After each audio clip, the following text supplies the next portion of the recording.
Sunnah. So no, we understand this from, companions, something along these lines.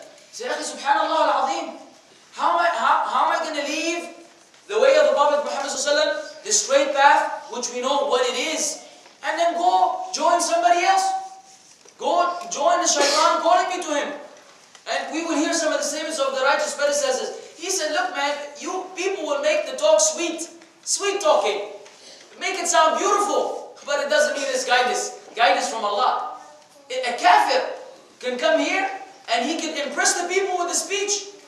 He will give you a speech that if you were not a believer that Allah has kept as a believer, you will join him. The Prophet ﷺ said that if in the speech there's magic, people are magicians in the way they address the people. So that statement is not sufficient unless the person is speaking the truth along with it. Yes, if you're a good speaker, barakallah fiqh, with the truth. But to bring a good speaker who's propagating innovation, then this is not going to benefit us in any way, shape or form.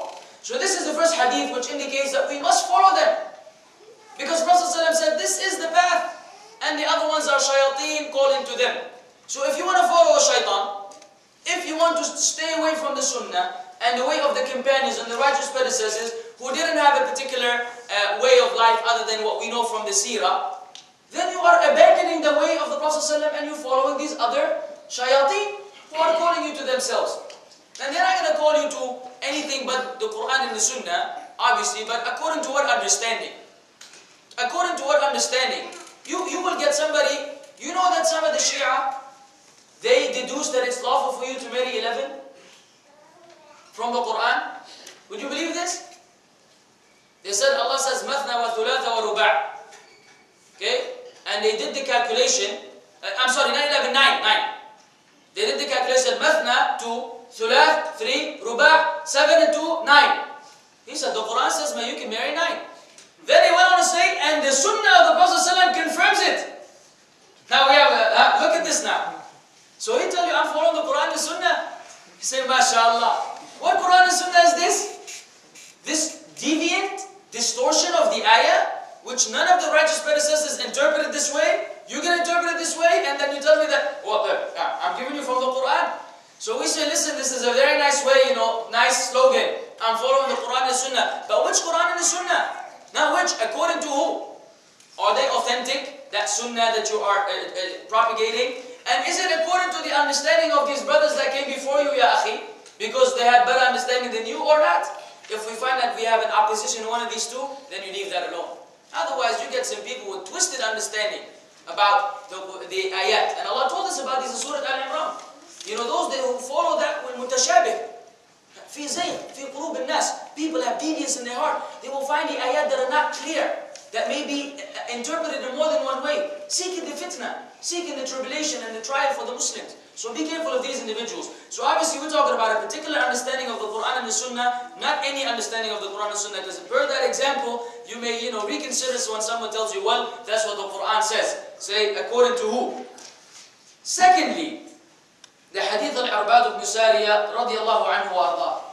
قال وعظنا رسول الله صلى الله عليه وسلم موعظة وجلت منها القلوب وذرفت منها العيون قلنا يا رسول الله كأنها وصية مودع فأوصنا قال أوصيكم بتقوى الله والسمع والطاعة وإن تأمر عليكم عبد حبشي وإنه من يعش منكم فسيرى اختلافا كثيرا فعليكم بسنتي وسنة الخلفاء الراشدين المهديين عضوا عليها بالنواجذ وإياكم ومحدثات الأمور فكل ضلالة في النار. There's more than one wording for this hadith, some of them with the addition. But let me give you the rough translation of this hadith.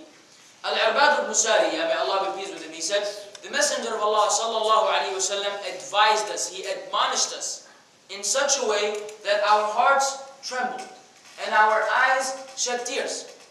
He gave him some strong admonition, reminding him about the day of judgment, about accountability, which most of us today is the last thing on our list of thoughts. The last thing that we think about in a day is the grave, the accountability with Allah, Jannah, Jahannam, for by Allah. Each one of us evaluate himself to show you how far we are from them.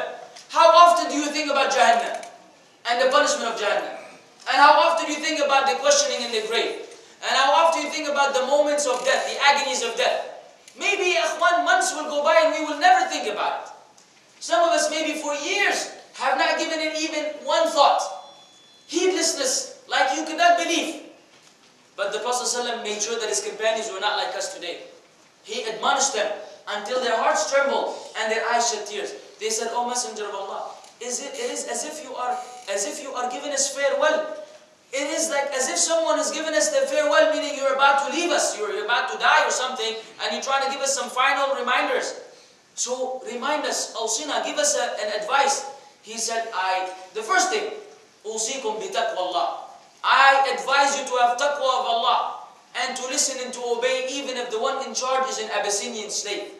Even if you're under the rulership of the Abyssinian slave. He said, because whomever will live amongst you longer after me, you will see a lot of differences. Look at the prophecy.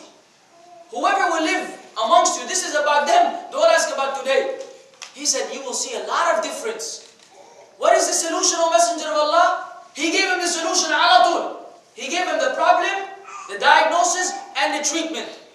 So there will be no delay. Upon you is my sunnah at that time. Only his sunnah and the sunnah of the rightly guided khulafa. Then what did he say? عَضُّوا عَلَيْهَا بِالنَّوَاجِدِ. Bite on it with your molar teeth. And I give that example often, I'll give it to you again. If you were drowning, and somebody tossed a rope in order to save you, how would you hold on to this rope? Huh? Would you touch it with your finger? Say, pull me, pull me. Say, what's wrong with you, man? You want to be saved or you want to drown? Huh? You want to be saved? You better hold on to this rope. If your hands are hurting, what do? You bite on it. Look, man, whatever it takes for you to be saved. So for you not to drown. And this is the Prophet ﷺ is trying to send this particular message across. When this time comes, it's not going to be enough for Allah to follow the sunnah 10%. 10% sunnah in my life. You must hold on it with your molar teeth, meaning you must be all in it for you to be safe from drowning. If you play around with this stuff, man, you may not make it. If you don't hold on to the rope, you may drown. So the affair is serious. Don't belittle anything. The problem is we belittle. Say, oh, this